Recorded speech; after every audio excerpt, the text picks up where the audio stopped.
everyone, my name is Cora and welcome to my first ever Q&A video.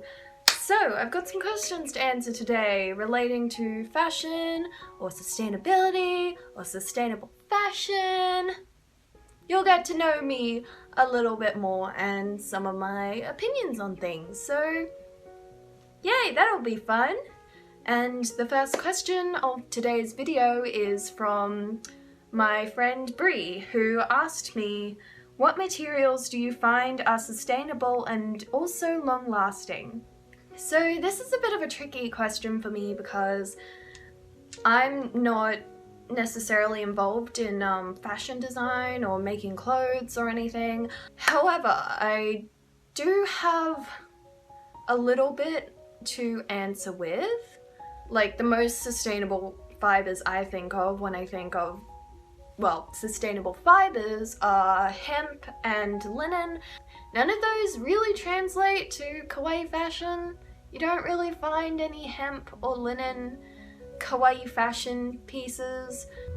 One of my items I've had for the longest time, I think is like made out of like some kind of chiffon-y material, and it's a purple sleeveless blouse that I usually like to layer under things, and I've had it for like a long time, like possibly approaching about 7 years now, maybe. It is one of the few pieces that I still machine wash because it can handle it. It's been through so many washes and I've worn it probably hundreds of times, and it just, it's like it's indestructible. I think that is something that will last me over 20 years. So this question is from Nicoletta's Creative World, and she asked, what's your biggest fashion inspiration? Pixie locks. Which might be a bit of a cliche guess, but it's also probably fairly obvious just by looking at me that I am very inspired by Pixie Locks' fashion. I like to bring in a bit of party K aesthetic into my daily life. She's introduced me to a lot of the brands that I own pieces from now, even though I don't necessarily want to support all those brands so much anymore. I feel like Pixie's style just keeps getting better and better, and I just aspire to be that level of fashionable. There are a few other fashion inspirations, but I might go into that in a future video or blog post in more detail, because I would like to talk about that a bit. But instead, we shall move on to the next question from Instagram.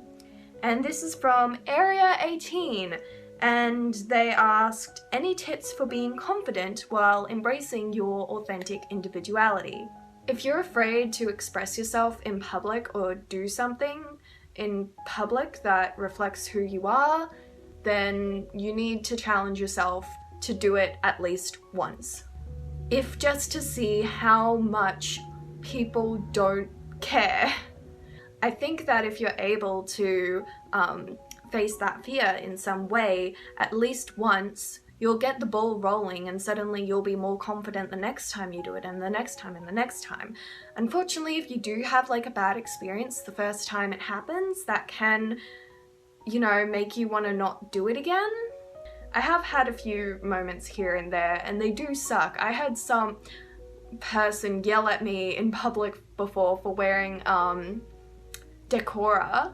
If that does happen, you just need to remember that you are not the person who looks like a complete and utter weirdo or a complete and utter idiot in public. It is the person who is harassing you, who is basically broadcasting to the world how much of an asshole they are.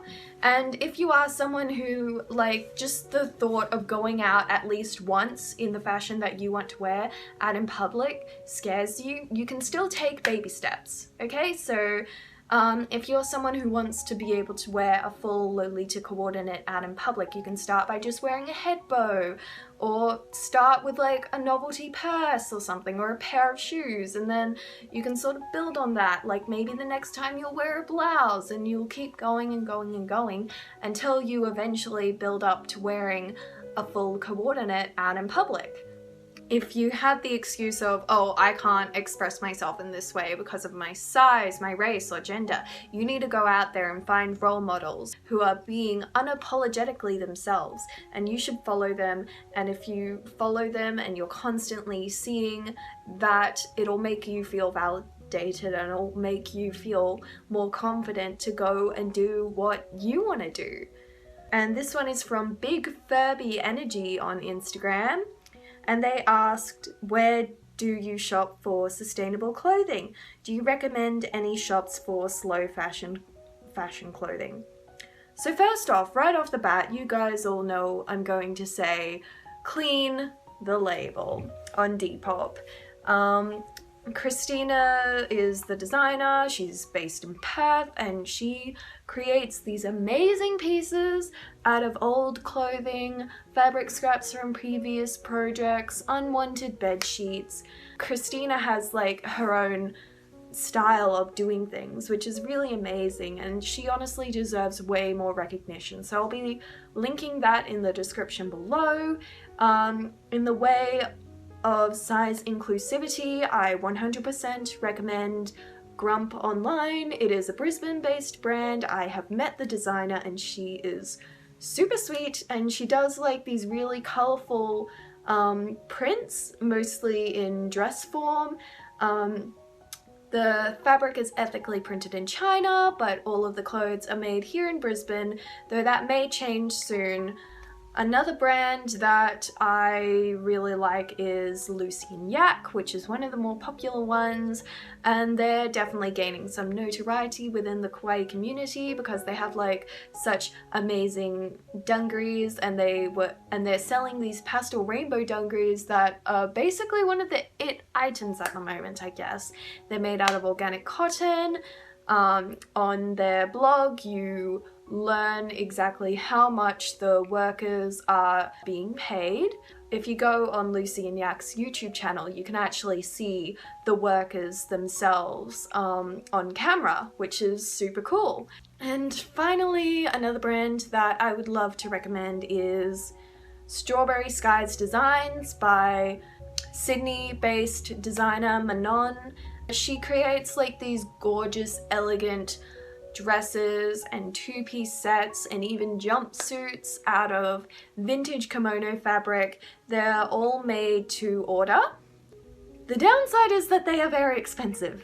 It takes her like 8 hours or so to unpick the kimono very carefully, and then she also treats the fabric, and then she's gotta like cut it out and everything. And if you get a custom design, which will cost even more money, she'd have to create an entirely new pattern. I spent like the last 2 months or so on a bit of shopping ban, saving up so that I can get Manon to make my graduation dress, and by the time this video is up, I would have probably placed my order because I am officially one paycheck away from it, and I'm so excited. Jaded Island on Instagram asks, what's something you wish you knew before you started wearing J fashion?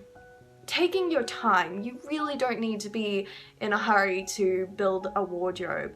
You should learn to love being on your fashion journey rather than focusing on the destination. And if you focus on the destination, you might eventually find out that whatever that destination is doesn't work for you. Maybe you're trying way too hard to look like the people who have been into Lolita fashion or Decora fashion for years, and by the time you realize that maybe their style isn't for you, you've already invested so much time and money and energy into trying to look like them. So definitely take the time to get to know yourself, and definitely prioritize quality over quantity. Jaded Island also asked, is there a sub-style in J fashion you think is the most ethical? I think this is a style that I don't even tend to wear myself, but I would like to dabble in it a little bit, and it's also one that's not really very popular within the international community as far as I know, but vintage revival. It started pretty much with people thrifting for cool vintage items, and then they would like cut them up and upcycle them into like these really unique creative garments.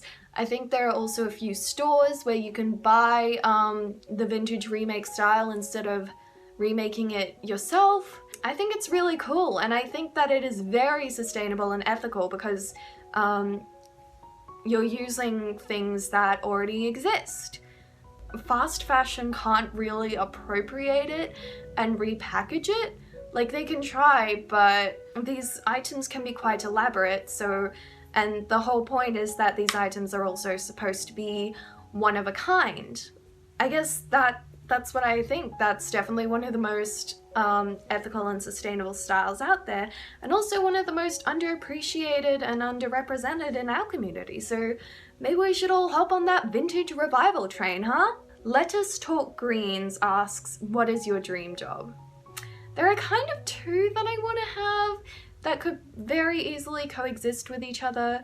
So for one, I would love to be a fashion influencer and to be able to have a bigger platform with which to spread my message of kawaii sustainability. And if I am able to support myself off of that kind of career, that means I can dedicate more time and more resources towards helping people, towards pushing our subcultures towards a more ethical and sustainable future.